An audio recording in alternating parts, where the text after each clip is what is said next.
다 함께 사도신경으로 우리의 신앙을 고백하겠습니다. 나는 전능하신 아버지 하나님 천지의 창조주를 믿습니다. 나는 그의 유일하신 아들 우리 주 예수 그리스도를 믿습니다.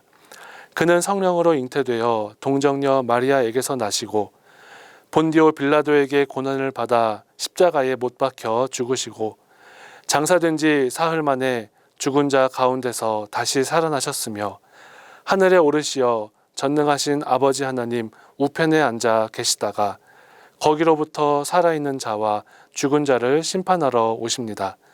나는 성령을 믿으며 거룩한 공교회와 성도의 교제와 죄를 용서받는 것과 몸의 부활과 영생을 믿습니다. 아멘.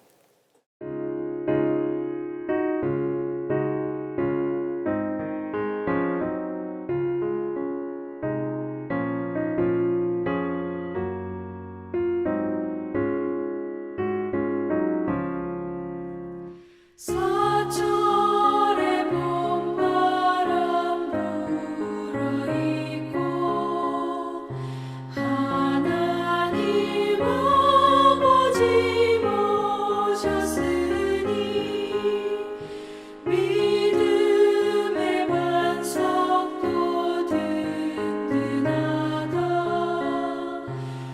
우리 집 즐거운 동산이라. 고마워라 임마누엘. 예수만 섬기는 우리 집. 고마워라 임마누엘. 복되고 즐거운 하루하루. 어버이 우리를 보이시고 동기들 사랑에 뭉쳐있고 기쁨과 서름도 같이 하니 한간의 조가도 천국이라. 고마워라 임마누엘. 예수만 섬기는 우리 집. 고마워라 임마누엘. 복되고 즐거운 하루하루. 아침과 저녁에 수고하여 다 같이 일하는 온 식구가 한 상에 둘러서 먹고 마셔. 여기가 우리의 낙원이라. 고마워라 임마누엘. 예수만 섬기는 우리 집. 고마워라 임마누엘. 복되고 즐거운 하루하루.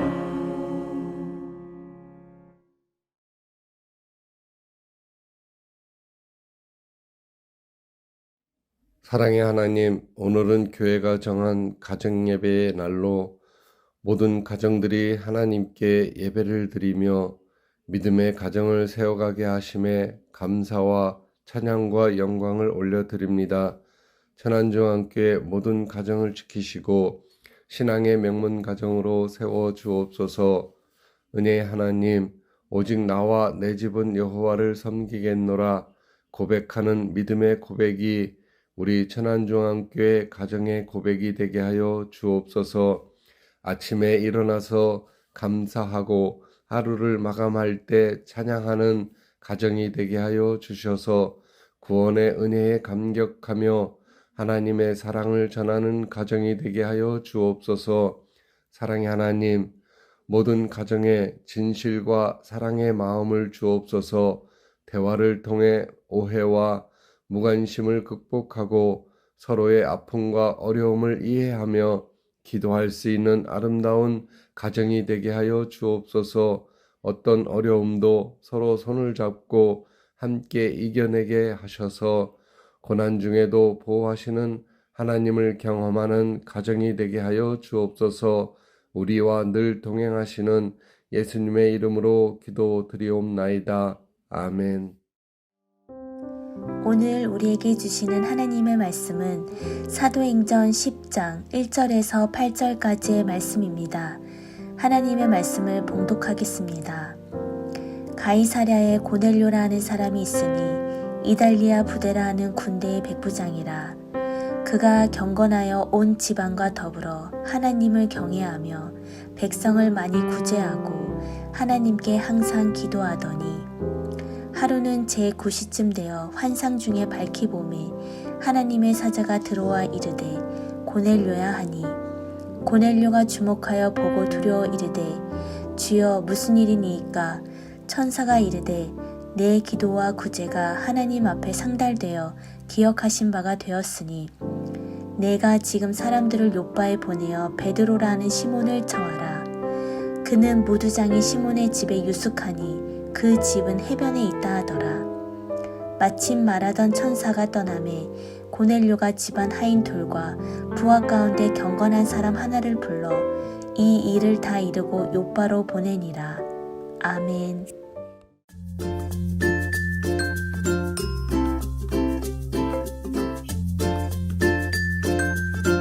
성도님들의 가정에 주님의 평강이 가득하시기를 간절히 바랍니다.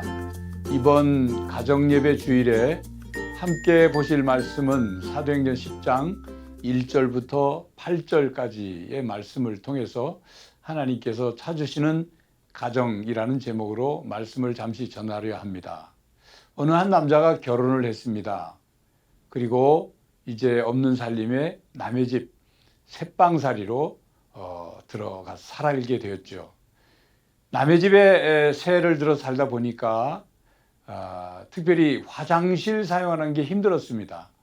늘 하나밖에 없는 그 주인집의 화장실에 눈치를 봐야 했고 또 주인집 식구들이 다 사용한 뒤에 또 사용해야 했고 너무나도 힘들고 불편하고 어려웠습니다. 그래서 열심히 돈을 모으고 열심히 일을 해서 10년 동안 허리띠를 졸라매서 돈을 모아 조그만 일반 주택을 샀습니다. 그 집에는 집은 작지만 화장실이 따로 있는 집이었죠. 근데 그 화장실이 실내에 있는 집이 아니라 밖에 있는 집이었습니다. 그래도 행복했죠. 가족들이 주인집 눈치 보지 않아도 됐고 또 화장실을 마음껏 사용할 수 있었기 때문이죠.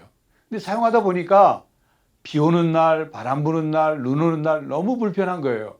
바깥에 화장실을 사용하다 보니까 여러 가지로 불편한 게 말이 아니었습니다. 그래서 또 열심히 10년 동안 일을 하고 허리띠를 졸라매서 돈을 모아서 이제는 화장실이 실내에 있는 조그만 아파트를 샀습니다. 얼마나 행복한지 몰랐죠.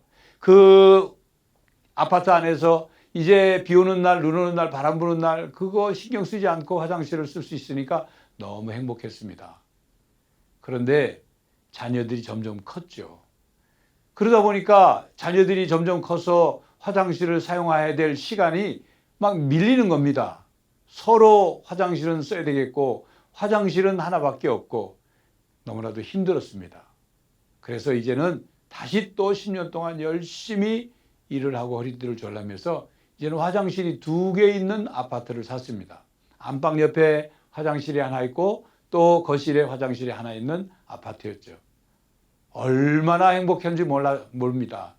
왜냐하면 가족들이 이제 서로 화장실을 하나 놓고 사용하는 거 그 불편한 거 없어도 되니까. 그런데 한 가지 일이 생겼습니다. 그 남자가 암에 걸린 겁니다. 그렇게 열심히 허리띠를 졸라매고 화장실이 2개 있는 집을 마련하려고 애를 썼는데 결국 암이 걸렸고 그 암이 말기였습니다. 그는 결국 오래 살지 못하고 죽었습니다. 여러분 안타깝죠? 그렇게 열심히 살았는데, 그런데 만약 우리가 그 사람의 삶을 평가해 본다면 뭐라고 평가할 수 있겠습니까?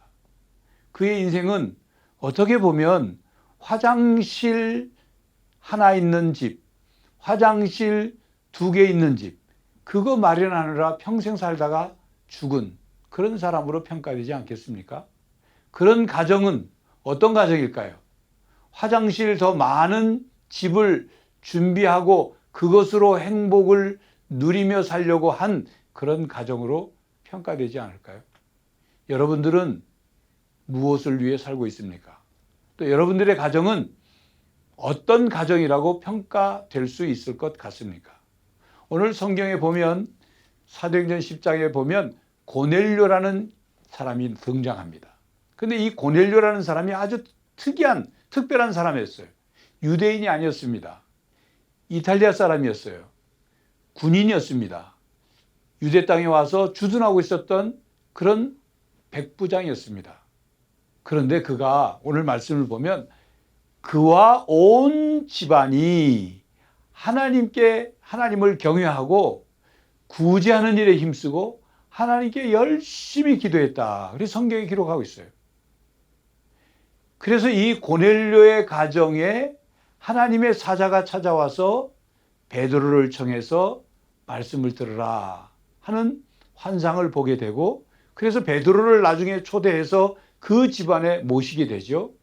그 집안에 베드로가 모셔왔을 때 고넬료와 고넬료의 집안 가족들만 모인 게 아니라 그의 친척들, 그의 친구들까지 다 불러 모으고, 그래서 베드로가 말씀을 전할 때 성령 하나님이 그들 가운데 다 임해가지고 이 고넬료의 집안에서 성령을 체험하고 세례를 받은 이 사건으로 인해서 나중에 이방인들을 향한 복음 사역에 굉장히 중요한 사건으로 성경에 기록되어 있습니다.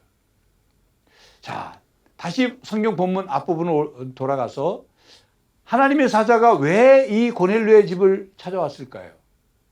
많은 유대 땅에 많은 사람들이 있고 많은 예수를 믿는 사람들도 있고 또 예수를 안 믿는 사람들도 있는데 하나님의 사자가 왜 찾아왔을까요? 그리고 고넬료에게 왜 베드로를 초대하라고 했을까요? 베드로는 왜 하나님의 명령을 받아 그 집에 가서 말씀을 전하고 말씀을 전할 때 성령님이 임하시는 놀라운 성령 강림의 경험을 하게 되었을까요?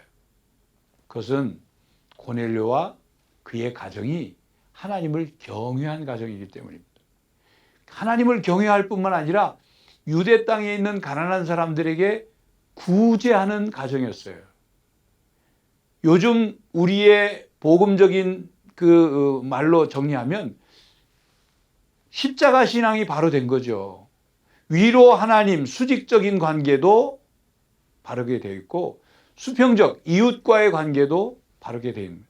하나님을 사랑할 뿐만 아니라 이웃을 사랑하는 가정, 하나님을 사랑하되 열심히 사랑하고 하나님을 경외하고 고넬료 혼자만이 아니라 가족 모두가 경외했고 가족 모두가 이웃을 사랑하기 위해서 구제하고, 구제하려면 어떤 재물이나 음식이나 뭐 이런 것들을 나눠야 되잖아요. 고넬료 혼자서 나눈 게 아니라 온 가족이 같은 마음으로 이웃을 구제한 것입니다. 뿐만 아니라 하나님께 열심히 기도했어요. 열심히 기도했어요. 그 모습을 하나님이 보시고 고넬료의 가정을 찾아오신 겁니다. 그 가정을 선택하시고 그 가정을 통해 놀라운 이방의 복음을 위하여 중요한 사건을 행하신 거죠. 자, 말씀을 정리합니다. 여러분, 여러분의 가정은 어떤 가정으로 평가될까요? 화장실 늘리다가 그냥 끝난 그런 가정, 뭐 주식에 투자하느라 그냥 평생 거기에 매달려서 일비하다가 끝나는 그런 가정, 혹은 집 평수 더 넓은 평수 만들기 위해서 애를 쓰는 그런 가정, 그런 가정으로 살다가 끝날 것인가? 아니면 하나님 보시기에 하나님이 찾아가실 수밖에 없는, 하나님이 사랑하실 수밖에 없는, 하나님이 함께 하실 수밖에 없는 그런 가정이 될 것인가? 하나님과의 관계뿐만 아니라 이웃과의 관계에서도 가난한 이웃들을 돌아보고, 어려운 사람들이 있으면 도우려고 하고, 재난당한 곳이 있으면 구원금을 보낸다든지 하는 그런 구제하는 일에 힘쓰고, 그래서 하나님과 이웃과의 사랑이 균형과 조화를 잘 이루는 그런 가정이 될 것인가? 우리는 고넬료의 가정을 통해서 우리 가정을 한번 돌아보고, 우리 모두의 가정이 하나님께서 찾아오셔서 사랑과 은혜를 베푸시는, 그리고 놀라운 여러분의 가정을 사용하시는 그런 가정이 되시기를 간절히 바랍니다. 기도하겠습니다. 하나님, 저희의 가정이 이 세상의 것에만 몰두하는 가정이 아니고 하나님을 사랑하고 이웃을 사랑하는 가정이 되기를 원합니다. 그래야 하나님이 우리 가정을 찾아오시고 우리 가정에게 은혜를 베푸시고 말씀을 주시고 복 주시는 가정이 되기를 원합니다. 하나님께로부터 받은 은혜와 복을 또 나누고 베푸는 가정이 되기를 원합니다. 사랑하는 우리 모든 성도의 가정마다 하나님이 찾아가셔서 은혜를 내려 주시옵소서. 예수 그리스도의 이름으로 기도하옵나이다. 아멘.